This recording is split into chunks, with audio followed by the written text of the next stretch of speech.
Daging caciopo ini diolah menjadi sabun darah sapi, dikumpulkan, ia mengaduknya menjadi kue.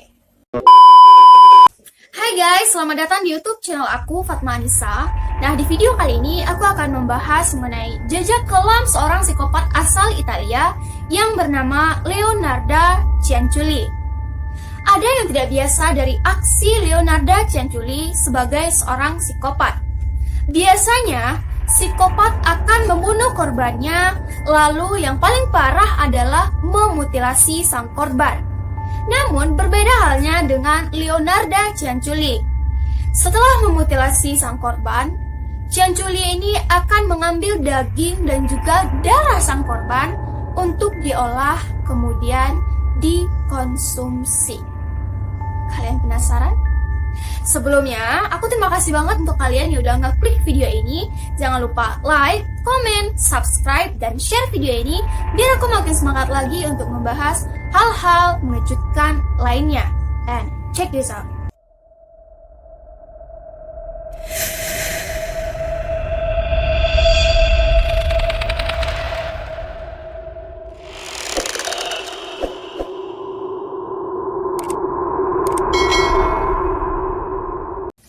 Pada tahun 1940, seorang wanita yang bernama Leonardo Cianciulli ditangkap oleh polisi Italia karena diduga telah bertanggung jawab atas hilangnya seorang perempuan yang bernama Virginia Caciopo. Nah, sekarang aku akan terlebih dahulu membahas mengenai siapa sebenarnya Leonardo Cianciulli. Leonardo Cianciulli lahir pada tanggal 18 April tahun 1894 di kota Avigliano, yaitu sebuah kota miskin di Italia. Cianciulli ini merupakan anak yang tidak diinginkan karena, mohon maaf, hasil pemerkosaan seorang pria yang bernama Mariano Cianciulli terhadap perempuan muda yang bernama Emilia. Masa kecil seorang Cianciulli ini sangat kejam. Karena hidup di keluarga yang serba tidak berkecukupan, sang ibu mendidik si Leonardo Cianciulli ini dengan sangat kejam dan juga kasar. Oleh karena itu, Cianciulli ini sempat mengalami depresi dan melakukan percobaan bunuh diri hingga 2 kali. Kemudian, di usianya yang menginjak dewasa, Cianciulli pun dipaksa menikah oleh ibunya dengan seorang pria muda yang kaya raya. Adapun tujuannya tidak lain adalah untuk meningkatkan taraf perekonomian keluarga mereka. Namun, Cianciulli tentu saja menolak paksaan tersebut karena Cianciulli sudah memiliki pria lain yang bernama Raffaele Passardi, yaitu seorang pria yang mungkin jauh lebih tua usianya darinya dan memiliki pekerjaan yang sederhana, yakni sebagai juru tulis sebuah perusahaan. Dan Cianciulli dan Passardi ini pun memutuskan untuk menikah tanpa direstui oleh ibu Cianciulli. Pernikahan Cianciulli dan Passardi berjalan dalam keadaan kemelaratan ekonomi. Sehingga di usia pernikahannya yang masih seumur jagung, mereka memutuskan untuk pergi merantau ke kota Lauria. Di sana mereka pun berusaha sekuat tenaga untuk merubah perekonomian mereka. Namun perekonomian mereka ini tidak kunjung membaik. Sehingga puncaknya pada tahun 1927, Cianciulli ini ditangkap oleh polisi karena dugaan telah melakukan penipuan. Setelah bebas dari penjara, Cianciulli dan keluarga kecilnya memutuskan untuk pindah dari Lauria ke Lacedonia. Tujuannya tidak lain adalah untuk meningkatkan taraf perekonomian mereka. Dan sialnya, di Lacedonia ini, keluarga Cianciulli ini juga mengalami musibah. Pada tahun 1930, gempa dahsyat melanda kota Lacedonia. Dan gempa tersebut menghancurkan seisi kota, termasuk kediaman Cianciulli. Untuk ketiga kalinya, keluarga ini juga memutuskan pindah ke kota lain. Kala itu, yang menjadi tujuan mereka adalah kota Corrego. Dan di sana, perekonomian Cianciulli dan keluarganya mulai membaik. Dan pekerjaan Cianciulli ini juga merupakan pekerjaan yang baik, yakni membuka sebuah toko sabun. Ingat guys, toko sabun. Nah, meskipun perekonomian Cianciulli ini mulai membaik, tapi dari sisi lain, Cianciulli ini masih saja tidak beruntung. Sebab, semenjak dia menikah sampai saat itu, Cianciulli ini sudah mengalami 17 kehamilan, tetapi mengalami 3 kali 10 anaknya meninggal di waktu kecil. Sehingga yang tersisa anaknya cuma tinggal 4 orang saja. Dan Changchuli pun sangat merasa tidak beruntung dan akhirnya ia percaya bahwasanya semua kesialan tersebut terjadi karena pernikahannya ini dikutuk oleh ibunya. Kalian ingat guys, tadi pernikahan Changchuli dan juga Pasardi ini tidak direstui oleh ibu Changchuli. Changchuli ini pun merupakan sosok yang sangat percaya pada ramalan.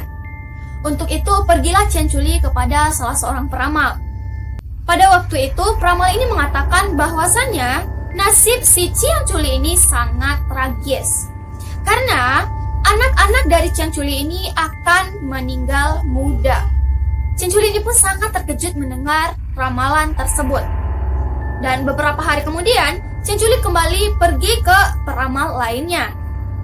Dan peramal tersebut mengatakan hal yang jauh lebih mengejutkan.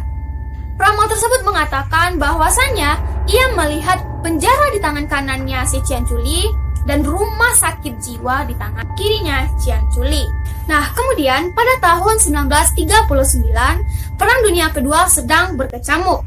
Untuk itu, pemerintah Italia merekrut beberapa pemuda untuk menjadi angkatan darat yang akan terjun berperang. Dan pada saat itu, anak sulung dari Changchuli dan juga sekaligus anak kesayangan Changchuli ini yang bernama Giuseppe Pasardi terpilih menjadi angkatan darat Italia. Dan perihal ramalan dari peramal pertama tersebut yang menyatakan bahwasanya anak Changchuli ini akan meninggal di usia muda, membuat Changchuli ini benar-benar merasa ketakutan pada saat itu. Dan Changchuli ini percaya bahwasanya untuk menyelamatkan nyawa anaknya, ia harus mengorbankan beberapa nyawa orang lain.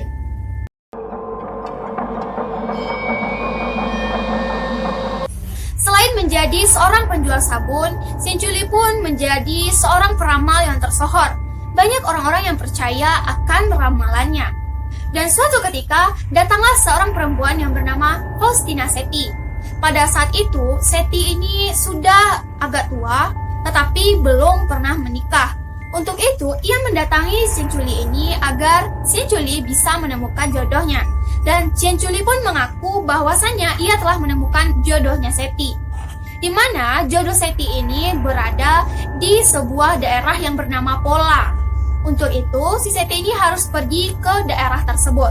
Sebelum pergi, si Seti disuruh membuat surat untuk keluarganya yang isinya menyatakan bahwasanya Seti ini telah selamat tiba di daerah Pola dan jangan pernah mencari Seti. Sebelum pergi, si Seti ini sempat berbincang dengan Changchuli. Dan pada saat berbincang, Changchuli ini memberikan Seti sebuah minuman anggur. Dan minuman anggur tersebut ternyata telah diberi racun. Setelah itu, Seti pun pingsan dan dibunuh menggunakan kapak. Setelah dibunuh, Changchuli pun memutilasi si Seti dengan 9 bagian. Dan tidak hanya itu guys, yang lebih out of the box-nya adalah daging Seti ini dipisah dan dimasukkan ke dalam baskom, kemudian dicampurkan dengan sebuah cairan sehingga menjadi bubur. Dan bubur daging tersebut dibuang ke septic tank untuk menghilangkan jejak. Sedangkan darah Seti dikumpulkan kemudian diaduk dengan tepung, gula, mentega. Dan kalian tahu, ia mengaduknya menjadi kue. Dan kue tersebut dibagikan ke seluruh tetangganya Changchuli. Dan anak Changchuli pun memakan kue tersebut. Beberapa hari kemudian datang lagi korban kedua yang bernama Francisca Sophie. Nah, Francisca Sophie ini mendatangi Changchuli karena ia telah lama tidak mendapatkan pekerjaan. Untuk itu, Changchuli ini kembali mengaku telah mendapatkan pekerjaan untuk si Sophie. Ia mengatakan bahwasanya ada sebuah sekolah khusus perempuan di daerah Italia Utara yang membutuhkan pegawai. Dan untuk itu, si Sophie ini disuruh pergi ke Italia Utara. Dan seperti biasa pada eksekusi terhadap si Sophie ini sama persis dengan eksekusi pada korban sebelumnya. Dan beberapa kemudian datanglah korban ketiga dan sekaligus penyebab terungkapnya kasus ini. seorang penyanyi sopran kota Korego yang bernama Virginia Cacchioppo mendatangi Cianciulli untuk meminta pekerjaan baru. Pada saat itu, seperti biasa, Cianciulli ini mengaku bahwasanya ia telah mendapatkan lowongan pekerjaan untuk Cacchioppo, yaitu di daerah Florence dengan menjadi sekretaris. Sebelum pergi pun, si Cacchioppo ini juga disuruh membuat surat bahwasanya ia telah tiba di Florence dengan selamat dan jangan pernah mencarinya. Setelah itu, si Cacchioppo pun diberi minuman dan dibunuh serta dimutilasi. Dan yang berbeda dari korban ketiga ini adalah karena Cacchioppo ini cantik, putih, dan gemuk, maka daging Cacchioppo ini diolah menjadi sabun yang akan dijual oleh Cianciulli. Dan darahnya kembali dibuat menjadi kue. Beberapa hari kemudian, kasus kehilangan Virginia Cacchioppo menyebar di seluruh penduduk. Oleh karena itu, adik ipar Cacchioppo ini melapor kepada polisi bahwasanya ia terakhir melihat Cacchioppo berada di rumah Cianciulli. Pada saat itu, si adik ipar Cacchioppo inilah yang mengantarkan Cacchioppo ke rumah Cianciulli. Dan Cianciulli pun ditangkap oleh polisi. Dan pada saat itu, Cianciulli belum mengaku bahwasanya ia terlibat dalam hilangnya Virginia Cacchioppo. Tetapi, ketika polisi mencurigai anaknya, yaitu Giuseppe Pansardi, Cianciulli ini pun langsung mengaku bahwasanya dialah penyebab hilangnya Virginia Cacchioppo. Ia pun mengakui seluruh perbuatannya kepada polisi. Dan pada saat itu, Cianciulli ini dihukum dengan 30 tahun penjara dan 3 tahun berada di rehabilitas rumah sakit jiwa. Dan akhirnya, ramalan dari peramal kedua tersebut benar adanya. Nah, seiring berjalannya waktu, si Seti pun meninggal pada tahun 1970 karena mengalami pendarahan otak. Karena saking menggemparkannya kasus Seti ini, seluruh barang yang digunakan Seti untuk mengeksekusi korbannya diabadikan di sebuah museum kriminologi di kota Roma, Italia.